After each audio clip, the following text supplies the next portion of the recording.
త్యాగాలతో ఏర్పడిన తెలంగాణ రాష్ట్రంలో పాలన పారదర్శకంగా ఉండాలి, బాధ్యతగా ఉండాలి, ప్రతి నిర్ణయంలో ప్రజల కోణం ఉండాలి, అమరుల ఆశయాలు ఉండాలి, యువత ఆకాంక్షలు ఉండాలి.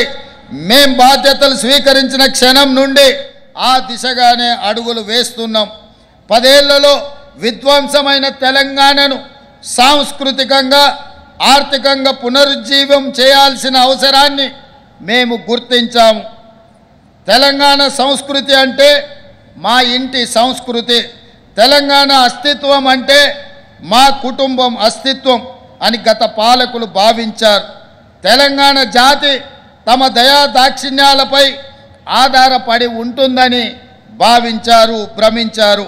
మన సంస్కృతిని, మన స్వాభావిక లక్షణాన్ని అర్థం చేసుకునే ఉద్దేశం వారికి లేదు.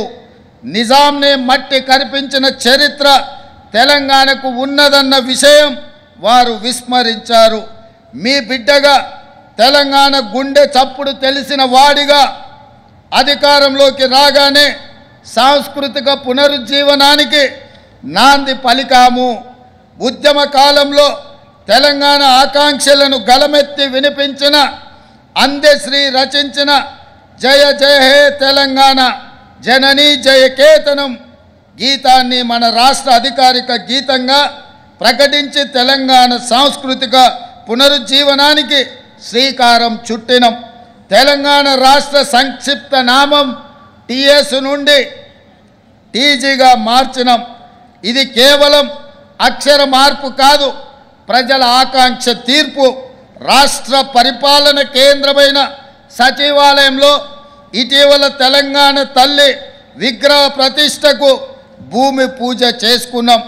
డిసెంబర్ 9 నాడు మన తెలంగాణ తల్లి విగ్రహావిష్కరణ అంగరంగ వైభవంగా జరపబోతున్నాం. తెలంగాణ సాంస్కృతిక సారథి గద్దర్ పేరుతో సినిమా అవార్డులు ఇవ్వాలని నిర్ణయించాం. కోటిలోని మహిళా విశ్వవిద్యాలయానికి పోరాట యోధురాలు వీరనారి ఐలమ్మ పేరు పెట్టుకున్నాం. ఇలా ప్రతి ఆలోచనలో తెలంగాణ సాంస్కృతిక పూర్వ వైభవం దిశగా సాగిపోతున్నాం.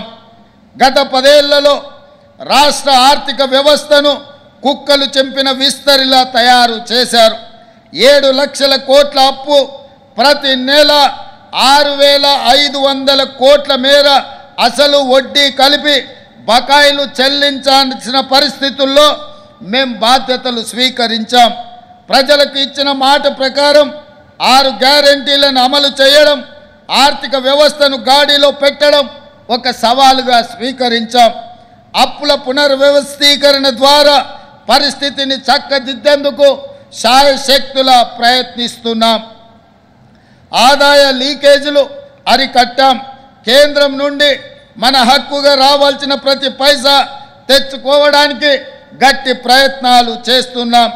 ఈ విషయంలో భేషజాలకు పోకుండా నేనే స్వయంగా పలుసార్లు ఢిల్లీకి వెళ్ళి ప్రధానమంత్రితో సహా కేంద్ర మంత్రులందరినీ కలిసి వినతి పత్రాలు ఇస్తున్నాను. నా ఢిల్లీ పర్యటన మీద కూడా విమర్శలు చేస్తున్నారు.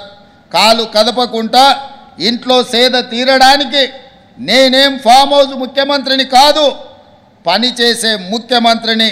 నా స్వార్థం కోసమో వ్యక్తిగత పనుల కోసమో నేను ఢిల్లీకి వెళ్ళడం లేదు. ఢిల్లీ ఏ పాకిస్తాన్లోనో ఏ బంగ్లాదేశ్లోనో లేదు. ఇది మన దేశ రాజధాని.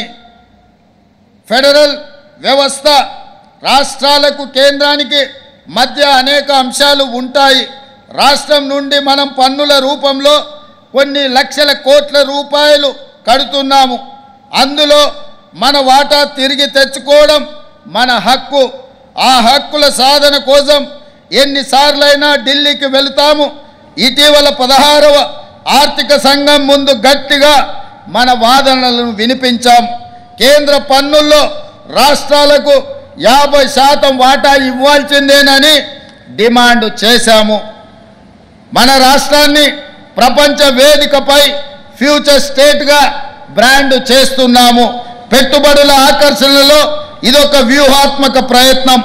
ఇటీవల దేగరి కంచె వద్ద 4th సిటీకి శంకుస్థాపన చేసుకున్నాం. మూసీ సుందరీకరణ అన్నది హైదరాబాద్ రూపురేఖలను మార్చివేస్తుందనడంలో సందేహం లేదు. ఈ ప్రాజెక్టు కేవలం పర్యాటక ఆకర్షణ మాత్రమే కాదు, వేల మంది చిరు మధ్యతరగతి వ్యాపారులకు ఒక ఎకనామిక్ హబ్గా మారి దీన్ని మేము తీర్చిదిద్దబోతున్నాం.